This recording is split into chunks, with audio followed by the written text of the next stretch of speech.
This is The Scoop for Monday. I'm Randy Zimmerman with some of the headlines from our newsroom. Well, a nationwide call to action against immigration and customs enforcement took place over the weekend. Demonstrators gathered outside Tampa City Hall, voicing frustration with ICE following the incident in Minneapolis. WMNF's Leah Burdick reports. Justice for Renee! Justice for Renee! Emotions were high as more than 100 demonstrators gathered outside City Hall and along nearby sidewalks protesting ICE and the Trump administration after the fatal shooting of Renee Nicole Good. They held signs about justice for Renee Good and end ICE murders. Christy Hack is a demonstrator. Stop the cruelty. Our country is built on a constitution, a separation of church and state. We're built on immigration, coming here and making our country great. And I really think that there are so many ways that we can go about this to lead to peaceful resolutions. There's just no need for so much cruelty.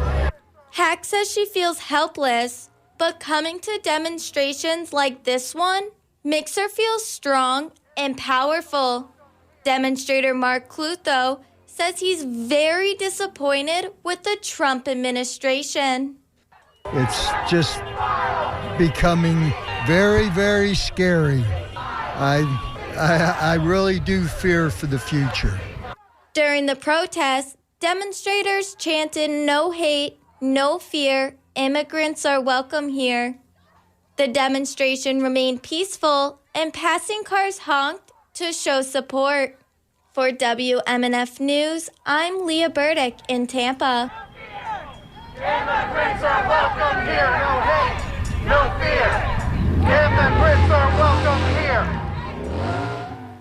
A January 6th insurrectionist, known for taking Speaker Nancy Pelosi's podium during the Capitol riot, is running for office in Manatee County. More from the Associated Press, Lisa Dwyer.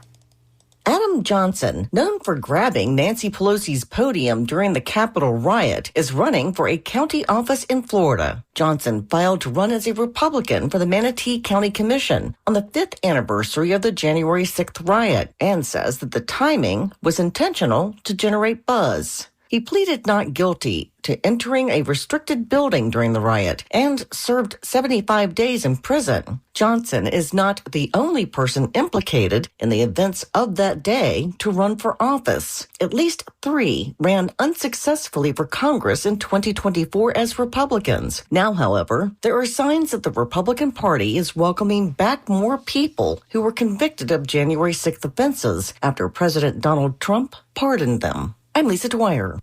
If you spotted a gigantic rubber duck in downtown Clearwater, you're not imagining things. Crews installed and inflated a 61-foot duck dubbed the largest rubber duck in the world in Coachman Park. WMNF's Chris Young was there. Amber Bryce is Clearwater's Arts and Cultural Affairs Manager. Bryce says she researched the duck, named Mama Duck, a couple years ago and made it her goal to bring it to Clearwater.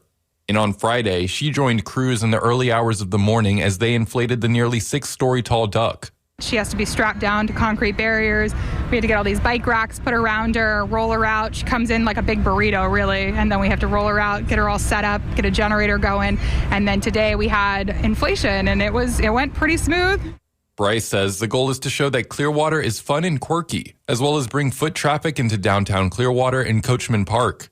Families and onlookers gathered to see and take selfies in front of the duck, including Kathy Shamley, who heard about the gigantic duck on the news during her vacation to Tampa Bay. We had to come see it because we're just so close, and who gets to see a rubber duck this big? The duck will be on display until January 26th, and the city will host events including a duck 5K, a market, and a children's concert. Chris Young, WMNF News, Clearwater. We can expect a mix of sun and clouds today, but dry. Depending on where you are, temperatures may or might not hit 70 degrees, 72 in Tampa, but stay a cool 69 if you're further inland or on the beach. And overnight temperatures will again come back down into the low 50s. Well, I'm Randy Zimmerman, and you're listening to WMNF Community Radio at 88.5 FM or at WMNF.org.